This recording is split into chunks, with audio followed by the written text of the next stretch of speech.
अच्छा, एक चीज देखी होगी, जब बिटिया की विदा होती है तो माँ थोड़ा भले ही कम रोए लेकिन बाप और भाई ज्यादा रोते हैं। पिता और भाई बहुत रोते हैं। बाप का चेहरा तो उसी दिन उतर जाता है जिस दिन वो अपनी बेटी के लिए लड़का देख के आता है। बिटिया जब पैदा होती है तो लक्ष्मी और भाग्य लेके आती है। पिता चाहे कितना भी गरीब हो और लड़के वाले गरीब बाप से भी 20 लाख रुपए मांग ले तो पिता अपने खुद के शरीर को गिरवी रखने की सामर्थ्य रखता है।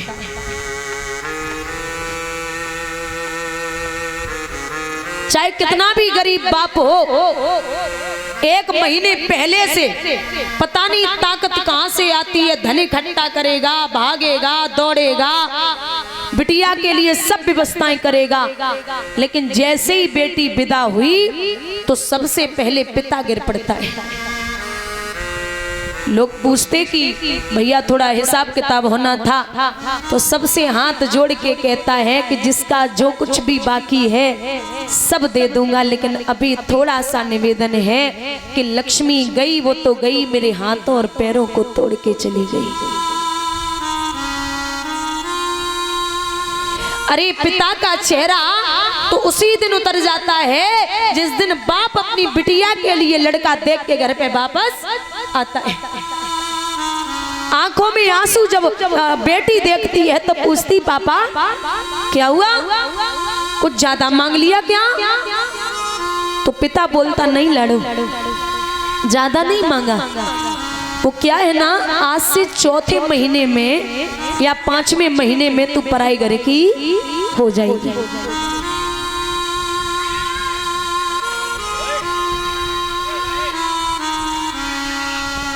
ला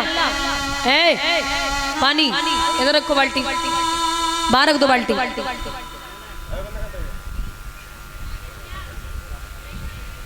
और देना है तो पीछे बुजुर्गों में दे दो, बस पीछे, यहाँ से आप कहीं भी दे सकते पानी, हमें पता ही कैसे पानी लेंगे, आप पीछे दे दो भैया। 4 महीने बाद तू पराए घर की हो जाएगी, इसलिए लाडो ये घर घर नहीं रहेगा, ये तेरा कमरा कमरा नहीं रहेगा, ये तेरे वस्त्र वस्त्र नहीं रहेंगे। और तू रोज अपने भाई से लड़ती थी कि मैं घर छोड़ के नहीं जाऊंगी, लेकिन अब 4 महीने बाद कोई लड़ने वाला नहीं होगा।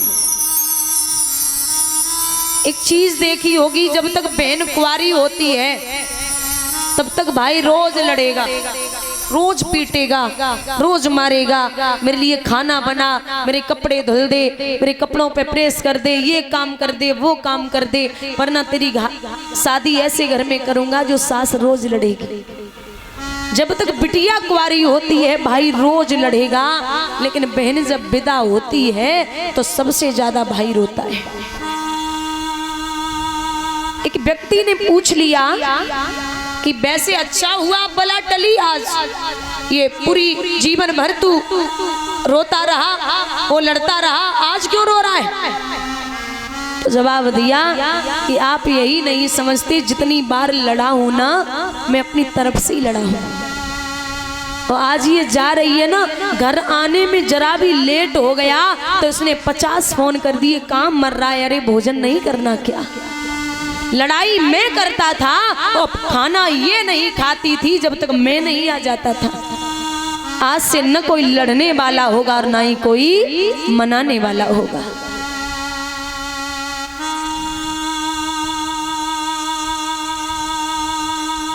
अरे मैंने तो कई पिता ऐसे देखे हैं दादा, जो खुद की बेटी लक्ष्मी बनकर के धज कर के जयमाला डालने के लिए पहुंच जाए और बाप खुद के कपड़े बदलना भूल जाता है। आप उस पिता की क्या बराबरी करेंगे जो 20 साल 25 साल के कलेजे के टुकड़े को निकाल के अपनी छाती से किसी और के हाथ में दे देता है।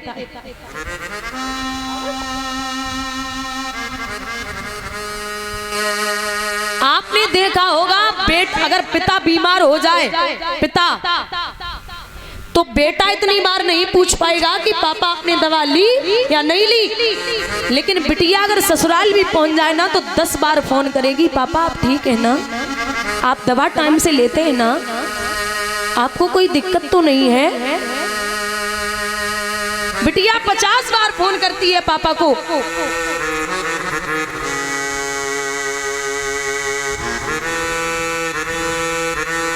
किसी भी बाप की अगर 4 बेटियां हो, 6 बेटियां हो,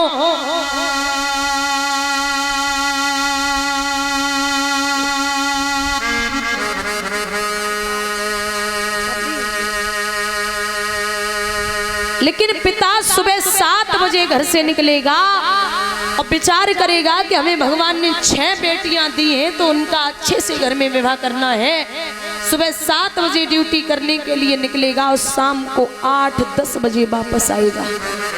लोग बोलेंगे इतना क्यों मरा जा रहा है, अरे बेटियां ही तो हैं, हो जाएगी शादी। लेकिन बाप बोलता नहीं, आप नहीं समझेंगे, क्योंकि पिता अपनी बेटी की आंखों में आंसू शादी से पहले भले ही देख ले, लेकिन शादी के बाद कभी जीवन में नहीं देख सकता।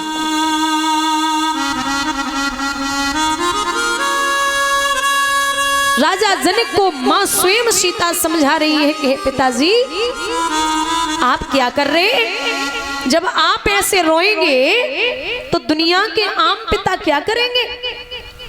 ये तो विधि का विधान है, ये तो रस्म है कि बेटी को पाल पोस के बड़ा करो और किसी और के हाथ में दे दो, आप मत रोइए।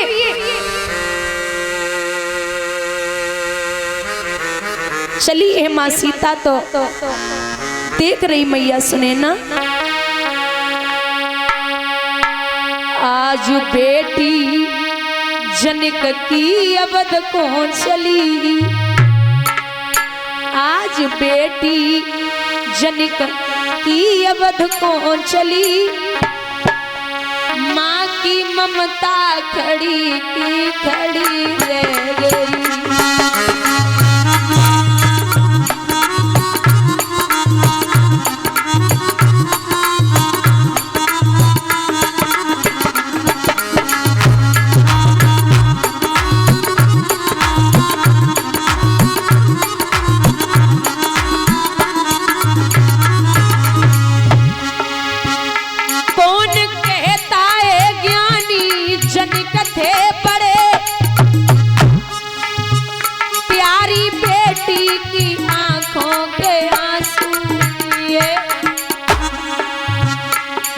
सुनैना की आंखों की पुतली चली, माँ सुनैना की आंखों की पुतली चली, माँ की ममता चली, घर की लक्ष्मी चली।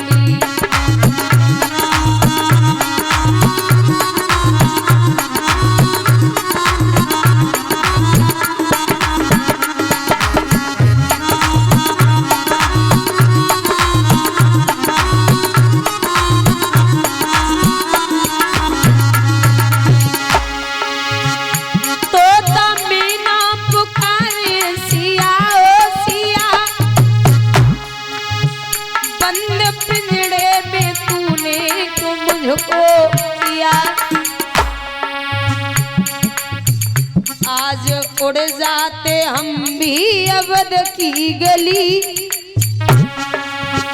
आज उड़ जाते हम भी अवध की गली, माँ की ममता चली, घर की लक्ष्मी चली।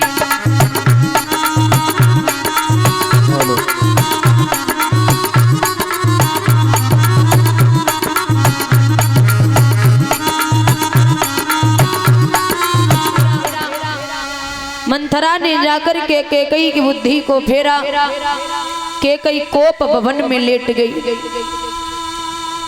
बड़ी खुशी है, ढोल नगाड़े बज रहे हैं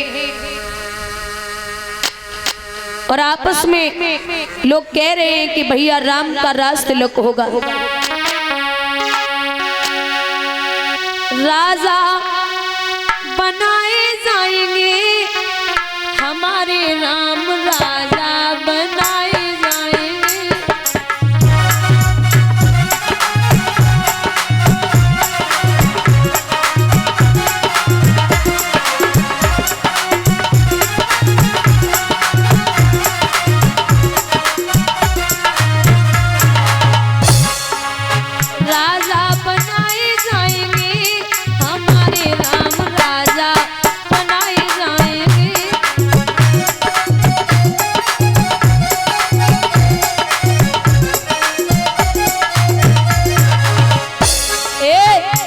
यमलोक से ब्रह्मा जी आए।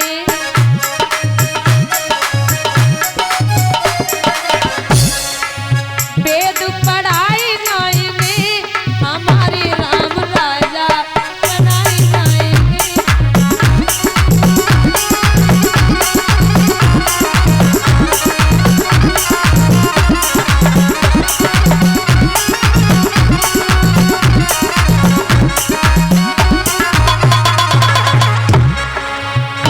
हाँ कैलाश पर्वत से भोले जी आए।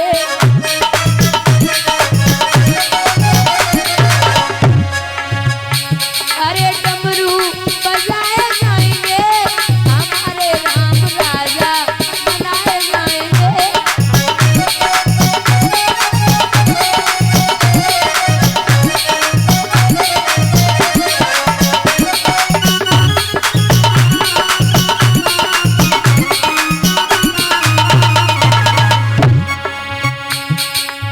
सत्यलोक से नारद जी आए।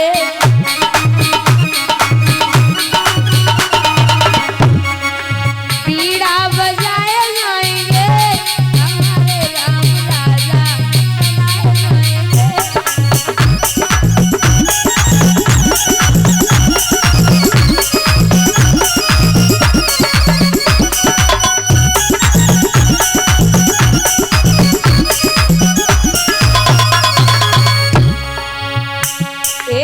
गुरु वशिष्ठ जी तिलक करेंगे।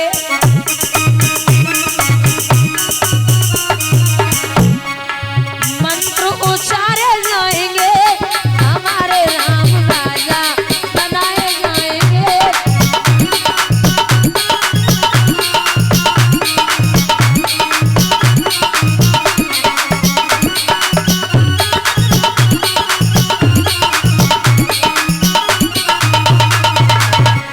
हाँ राजा बनाए जाएंगे हमारे रघु राजा बनाए जाएंगे।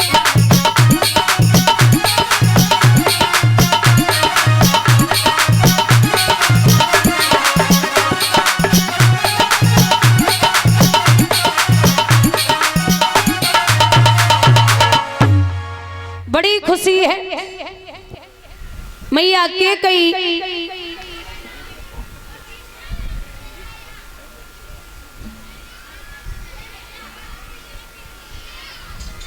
मैया के कई को भवन में लेटी है। राजा दशरथ पहुंचे। क्या हुआ देवी? किसी ने कुछ बोला है क्या? बोले हाँ महाराज, हमने सुना है आपके राम का राज तिलक है। बोले हाँ। अरे वो ऐसे क्यों बोल रही हो, तो आपके भी बेटा है। महाराज हमारा बेटा है राम, तो फिर भरत कौन है? बोले वो भी आपका ही बेटा है। अरे बोले ये दो तरीके की बात हमसे मत करिए। राजा दशरथ बोले कैसी बात करती हो? अरे राम तो आपके बड़े बेटे हैं। बोले हाँ मान लिया, लेकिन आप एक बात बताइए, हमसे पूछा भी नहीं और आप अपने बड़े बेटे का राज तिलक करा रहे हैं। बोले हाँ। बोले नाथ बिल्कुल करा दीजिए, लेकिन हमारे जो दो वरदान हैं वो आप मुझे दे दीजिए। राजा दशरथ बोले अरे ओ देवी, दो नहीं चार मांग लो, चार नहीं 6 मांग लो, जितने वरदान चाहिए हो मांग लो, क्योंकि आज बड़ी खुशी का दिन है। नहीं महाराज, दो वो 4 और 6 नहीं चाहिए, सिर्फ 2 वरदान दे दो। रणभूमि में मैंने आपकी सहायता की थी, आपने कहा था कि हमसे जो चाहे मांग लेना, तो हमने कहा था कि समय आने पर मांगूंगा, मैं समय आने पर आपसे मांग लूंगी। वो समय आ गया। राजा बोले देवी मांगिए। बोले ऐसे नहीं, फिर चिकनी चुपड़ी बातें कहकर मुझे अबला को ना बहकाओ, और यदि सच्चे हो तो रघुवंशी सौगंध राम की सौगंध खा जाइए। दशरथ जी बोले कैसी बातें करती हो, इसमें सौगंध खाने की क्या बात है, आप मांग लो। जरूर मिलेगा। अरे देवी अगर ऐसा लगता है तो मैं राम की सौगंध खाता हूँ, आप जो मांगेंगी आपको वही मिलेगा, वही मिलेगा और वही मिलेगा। बोले ठीक है। बुजुर्गों ध्यान देना, विद्वान कहते हैं कि हम और आप ये आज तक समझते आ रहे हैं कि कैकई की वजह से राम जी वनवास गए थे। कैकई की वजह से राम जी वनवास गए थे, लेकिन ऐसा नहीं है। कैकई निंदनीय नहीं, वंदनीय है। कैकई निंदनीय नहीं, वंदनीय है। क्योंकि ये जो कैकई मैया है, अगर राम को सबसे ज्यादा प्रेम करने वाला कोई था तो वो मैया कैकई थी। बचपन से राम जी मैया कैकई के पास ही रहते और वहीं सोते थे। इतना प्रेम था मैया कैकई को राम जी से। माताओं, एक समय तो ऐसा हुआ, राम जी 2.5 वर्ष के रहे होंगे। कितने? 2.5 वर्ष के राम जी मैया कैकई अपने पास में लिटाए हुए थी। तो मैया कौशल्या को पता नहीं क्या अचानक लगा, पहुंची और मैया कौशल्या जाएगी, पहुंची कैकई से कहा कि हे बहन, आज हमारा बड़ो दिल कर रहा है कि हमारे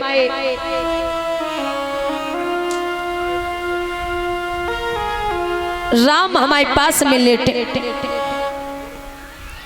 ठीक है।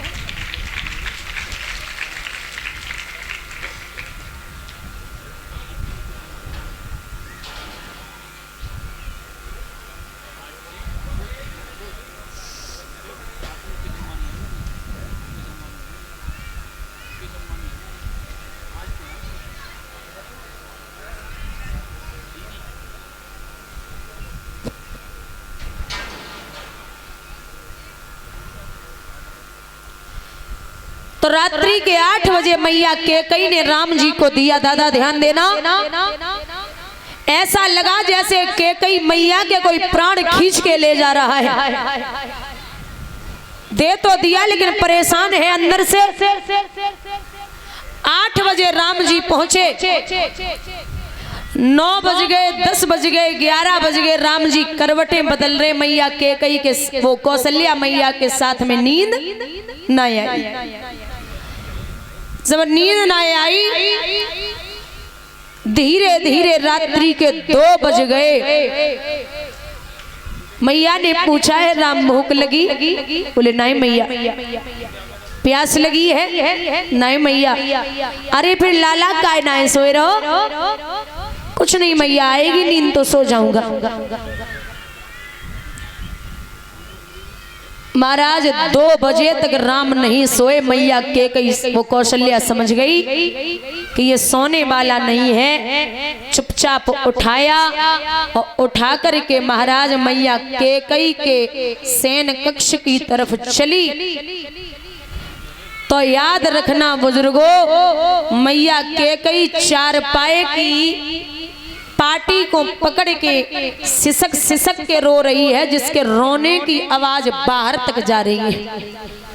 दरवाजे को खटखटाया। अरे यो कैकई बहन। बोले क्या हुआ? ये ले, ये तेरा राम नहीं सोएगा मेरे पास, इसे तू अपने पास ही सुला ले, इसे नींद ही नहीं आ रही। मैया कैकई को ऐसा मालूम पड़ा जैसे सर्प की मणि खो जाए और अचानक अगर मणि मिल जाए तो सर्प खुशी के मारे पागल हो जाता है। राम की आहट भरी पुकार सुनी तो कैकई मैया दौड़ी और छाती से लगाई लियो। लाला नींद ना आ रही का? मैया कौशल्या के पास राम जी रात्रि के 2 बजे तक नहीं सोए और मैया कैकई ने जैसे ही छाती से लगायो तो 10 मिनट तब हुए जब राम सुख की नींद सो गए।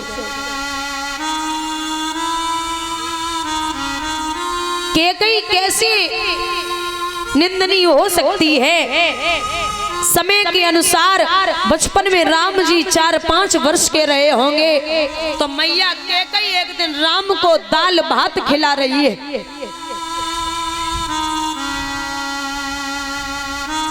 4 चक्कर लगाए राम जी ने और पीछे से नेत्र बंद किए कैकेयी मैया के। एक बात पूछी, माँ बता मैं कौन हूँ? तो मैया कैकेयी बोली, खूब समझ गई कि राम है, लेकिन जवाब दो लाला, हमें पता है तू मेरो बेटा भरत है। राम जी बोले, ये ले मैया, हार गई। ये ले माँ, हार गई। अरे मैं तो तेरा बेटा राम हूँ। कैकेयी बोली, तू इस जन्म की बात करता है कि मैं हार गई? अरे लाला, अगर अगले 7 जन्मों तक नहीं, अगले 100 जन्मों तक अगर हमें तेरे लिए हारना पड़ जाए तो मैं हारने के लिए तैयार हूँ। बोले, सोच ले मैया, ऐसा न हो कि मैं तुझसे कुछ मांग लूं और तू न दे पाए। कैकेयी मैया बोली, लाला अगर तू जान भी मांगे वो भी दे दूं। तू कैसी बात करता है? मैं तुझसे अपनी खुद की जान से ज्यादा प्रेम करती हूँ। माँ सोच ले, कुछ ऐसा न मांग लूं जो आने वाले समय में तेरा बेटा भरत तुझे माँ न बोले। बोले, जब तीनों लोगों का नाथ माँ बोलता है, तो अगर भरत माँ नहीं बोलेगा तो कोई बात नहीं। सोच ले मैया, कुछ ऐसा न हो जो तुझे विधवा होना पड़े, मैं कुछ ऐसा न मांग लूं। सोच लिया। अरे मैया सोच ले, कुछ ऐसा न मांग लूं जो आने वाले समय में तू इतनी बुरी बना दी जाए जो लोग अपनी बेटियों का नाम कैकेयी न रखें। मैया कैकेयी बोली, लाला तुझसे जो मांगना है मांग ले, तू ऐसी बात क्यों करता है? जान भी देने के लिए तैयार हो।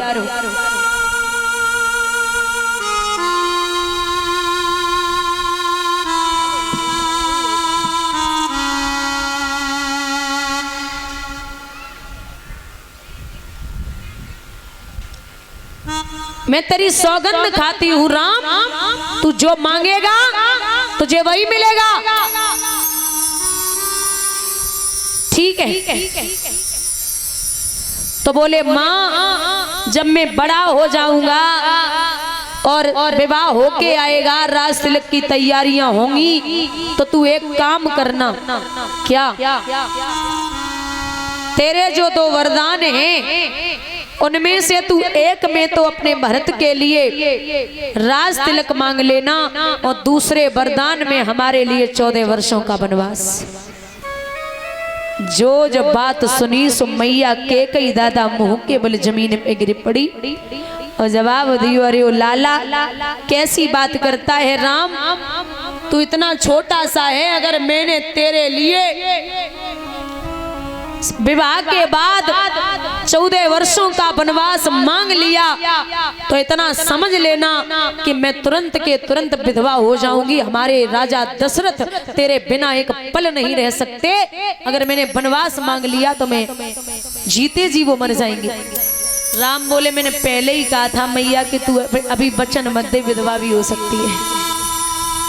अरे लाला, मेरा बेटा भरत मुझे कभी माँ नहीं बोलेगा अगर तू बन के लिए चला गया।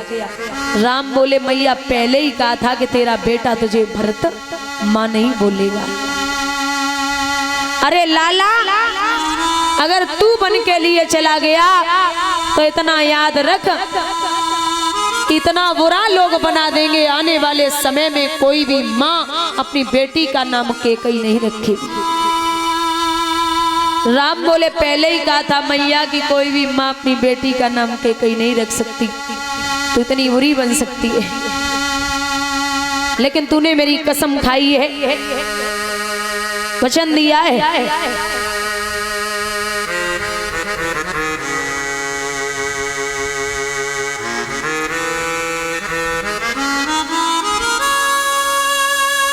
के कई बड़ी रोई।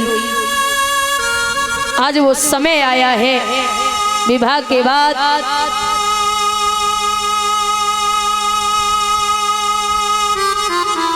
वरदानों की जब बात आई तो राजा दशरथ से कहा, महाराज आपने सौगंध खाई है तो पहला वरदान मेरा सुनिए, भरत को ननिहाल से बुला लो और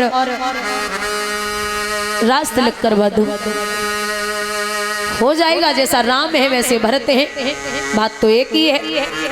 बोले महाराज दूसरा वरदान जरा दिल पे पत्थर रख के सुनना। क्या हो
भेष विशेष योदासी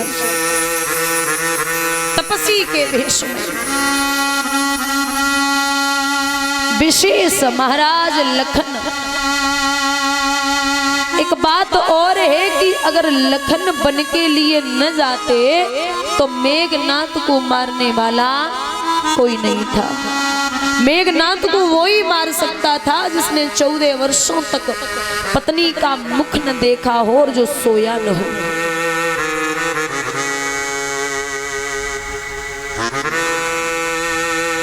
योगी वस्त्र धारण करके 14 वर्ष राम वनवासी, महाराज 13 का मांग लेती, 15-16 का मांग लेती, 14 वर्षों का ही वनवास क्यों मांगा। विद्वान कहते हैं कि रावण की मृत्यु के सिर्फ 14 वर्ष ही बाकी बचे थे। मौत का समय जो निश्चित है वो उसी समय पर आएगी और जिस समय मौत आ जाएगी वो घड़ी न टलने पाएगी।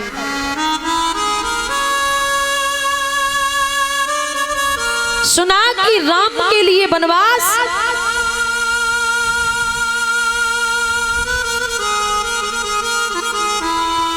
बेहोश होके गिर पड़े। अरे देवी तू मेरी जान मांग ले वो मंजूर है, लेकिन ये क्या बोल रही है। अरे बोल दे कि मजाक कर रही हूँ क्योंकि तुझे तेरा राम बहुत प्यारा है, तू उसके लिए कभी वनवास मांग ही नहीं सकती। बोले ये मजाक नहीं, अगर सुबह होते ही राम बन के लिए न गए तो जिस द्वार से राम नहीं निकलेंगे उसी द्वार से मेरी अर्थी निकलेगी, इतना याद रखना। कैसी बहकी बहकी बातें कर रही हो देवी? अरे समझ जाओ, मैं नहीं रह सकता राम के बिना। अरे मत रहो, लेकिन वनवास तो जाना पड़ेगा। व्याकुल है राम जी।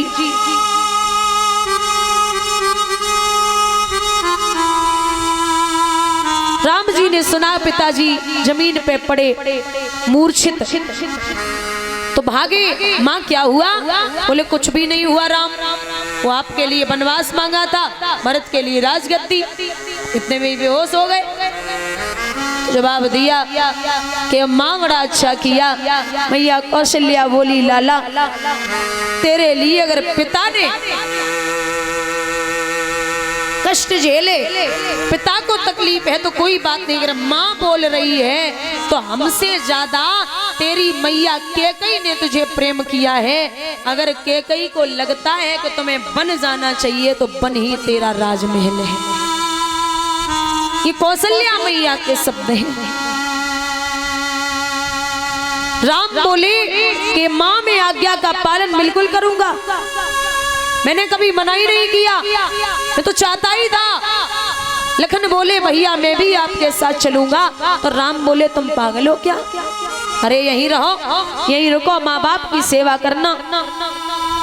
तो बोले लखन के हे भैया आप कैसी बात करते हैं? अगर इस शरीर से आत्मा निकल जाए तो ये शरीर किसी काम का नहीं रहता। ऐसे ही अगर आप बन के लिए चले गए तो ये लक्ष्मण यहाँ किसी काम का नहीं है।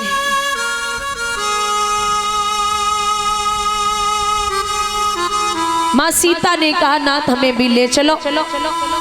बोले नहीं यहीं रहो, आप क्या करोगी जाके? बड़ी प्यारी माँ सीता बात कहती है, आंखों में आंसू लेके कहे नाथ आप नहीं जानते, जैसे एक तलवार के लिए म्यान न हो तो वो तलवार अच्छी नहीं लगती, जैसे एक बाग में कोयल न हो तो बाग अच्छा नहीं लगता, और एक पत्नी के साथ अगर पति न हो या पत्नी पति के साथ न है तो वो पत्नी अच्छी नहीं लगती। आप मुझे लेके चलिए। पति वन में हो और पत्नी घर में राज गद्दी पर बैठी हो तो ये कहाँ का धर्म है कि मुझे घर रहना है? आप मुझे लेके चले।